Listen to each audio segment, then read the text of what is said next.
Assalamualaikum warahmatullahi wabarakatuh. Perkenalkan, nama saya Sultan Ahmad Arindi dari Fakultas Ekonomi dan Bisnis, Prodi Manajemen Sore kelas A. Dengan NIM 28921500073. Kali ini saya akan mempresentasikan tugas UAS 1 Etika Bisnis dengan dosen pengampu Bapak Muhtaufan Nugroho, SSIMM. Yang pertama saya akan menjelaskan pasar persaingan sempurna.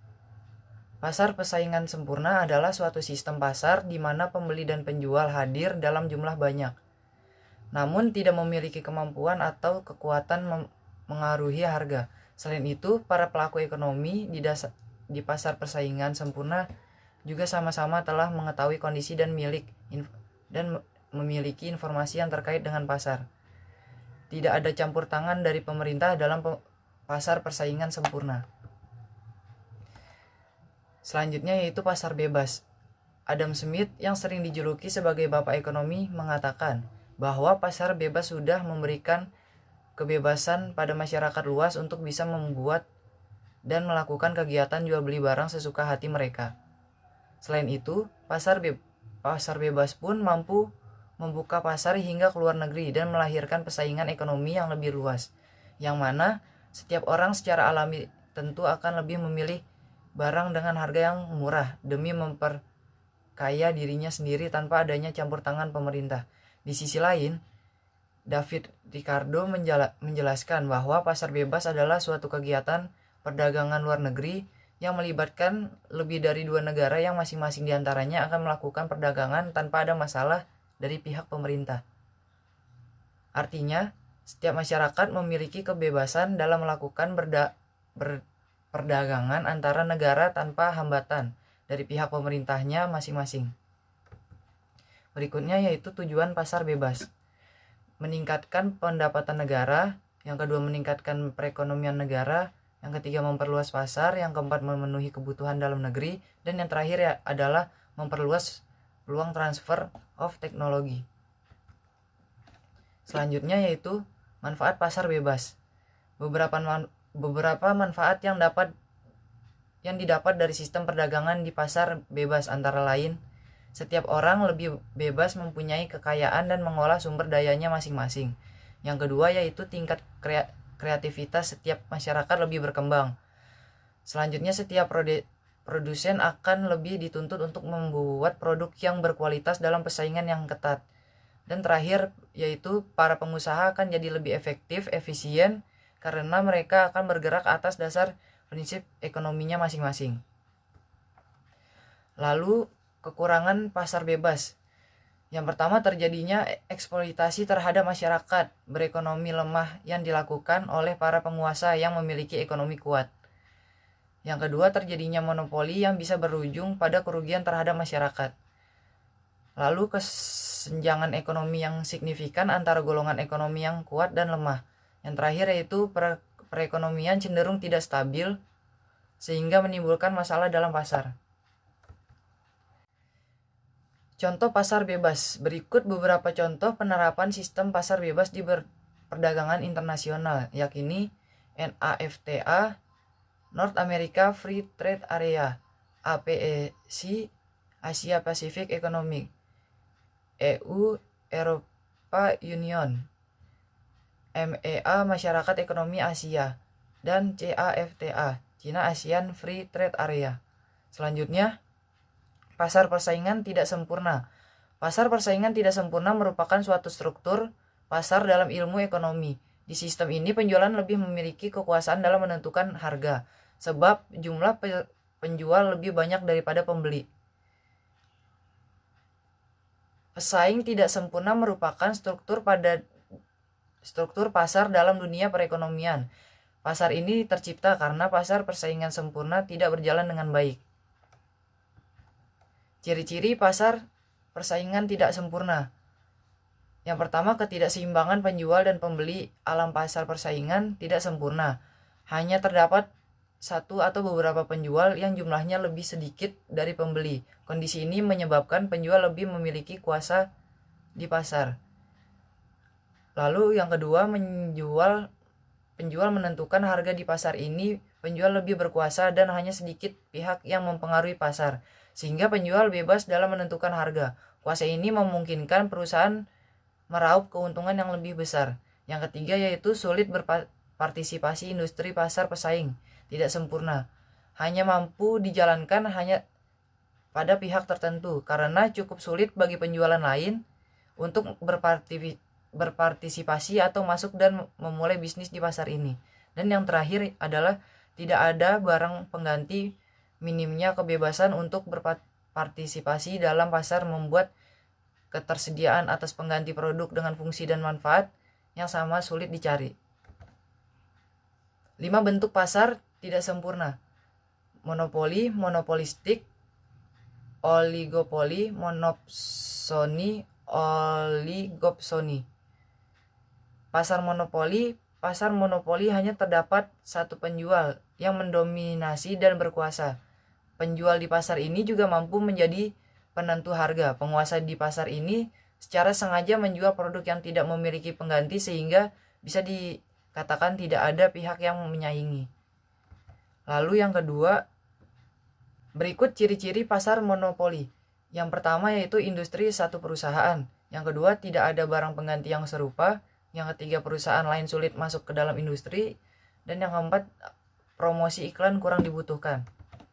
Selanjutnya yaitu pasar monopolistik. Pasar monopolistik terdiri dari penjual yang menjual produk identik, tapi memiliki perbedaan dan ciri khas masing-masing, baik dari segi kemasan, bentuk, fungsi, manfaat, dan sebagainya. Jumlah penjualannya tidak terbatas dan dapat dimasukkan kompetitor baru. Ciri-cirinya yaitu terdapat banyak produsen atau penjual. Yang kedua, jenis barang yang dipasarkan berbeda. Yang ketiga, adanya kemampuan produsen untuk mempengaruhi harga. Yang keempat, produsen lain mudah masuk ke dalam pasar. Dan yang kelima, promosi penjualan atau periklanan harus aktif. Ketiga yaitu pasar oligopoli. Pada pasar ini terdapat beberapa penjual yang menguasai pasar.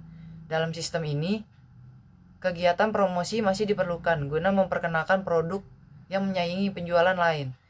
Persaingan dalam pasar oligopoli terbilang cukup ketat.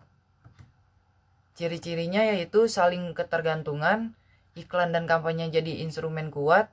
Yang ketiga, produk bersifat homogeni. Yang keempat, kompetitif. Dan terakhir, perusahaan baru sulit masuk. Selanjutnya itu pasar monopsoni. Pasar monopsoni memiliki ciri di mana terdapat banyak penjualan dan hanya satu pembeli.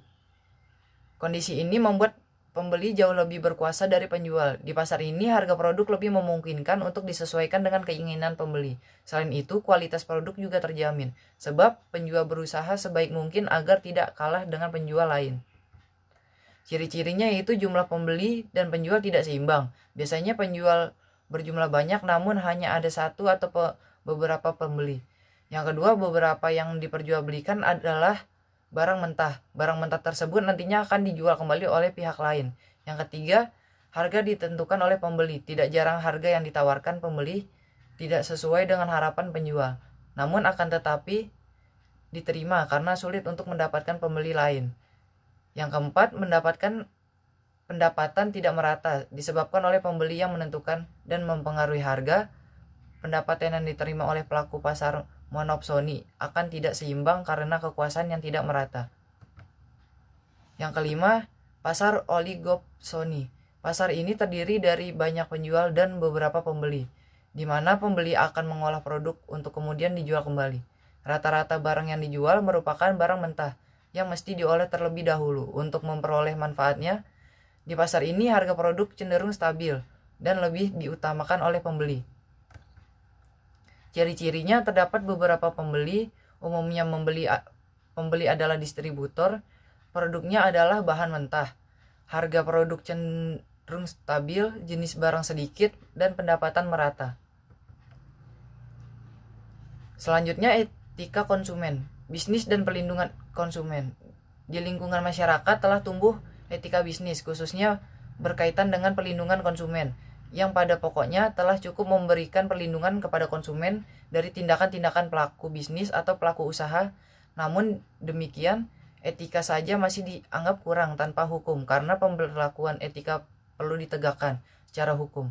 Etika seperti halnya norma kesusilaan, norma kesopanan, dan norma agama. Kalau belum diterima sebagai norma-norma kehidupan secara hukum, maka sanksi atas pelanggarannya lebih bersifat heteronom atau hanya datang dari diri dan hatinya sendiri, dan agar memiliki daya pengikat sehingga sanksi kepada para pelanggar dapat dilaksanakan, maka diperlakukan hukum, atau dalam hal ini adalah undang-undang. Hubungan antara produsen dengan konsumen dilakukan dalam rangka jual beli sesuai pasal 1457 KUH Perdata adalah suatu perjanjian dengan mana pihak yang satu mengikatkan dirinya untuk menyerahkan suatu kebedaan dan pihak yang lain untuk membayar harga yang telah dijanjikan. Dari pengertian ini maka terdapat unsur-unsur yaitu perjanjian, penjual dan pembeli, harga dan barang.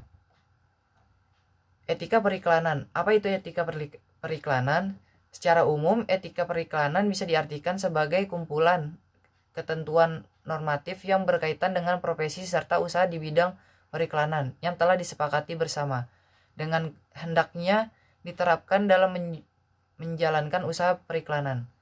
Fungsi iklan memberi informasi bertujuan untuk membuat konsumen sadar akan merek suatu produk dan membantu membangun citra yang positif dari merek tersebut. Mempersuasi iklan yang efektif memiliki bertujuan untuk meyakini pelanggan agar mau mencoba produk yang ditawarkan. Jenis-jenis iklan berdasarkan jenis isinya. Yang pertama, iklan pelayanan masyarakat tertentu. Yang kedua, iklan penawaran atau niaga. Yang ketiga, iklan permintaan. Yang keempat, iklan pengumuman atau pemberitahuan. Selanjutnya, jenis iklan berdasarkan medianya. Iklan elektronik. Umumnya iklan elektronik biasa dijumpai di alat elektronik seperti TV dan radio. Iklan jenis ini pun menonjolkan video dan audio sebagai media penyampaian. Dalam iklannya, iklan pada radio lebih berfokus pada intonasi suara, sedangkan iklan di TV mengandalkan perpaduan gambar yang ceria dan musik yang menarik agar mudah dikenali oleh masyarakat. Yang kedua yaitu iklan internet. Jenis iklan berdasarkan media yaitu iklan internet. Jenis iklan yang satu ini bisa kalian temui di blog, website, sosial media, mesin pencari, dan lain sebagainya. Sekian presentasi atau penjelasan dari saya, kurang lebihnya mohon dimaafkan. Assalamualaikum warahmatullahi wabarakatuh.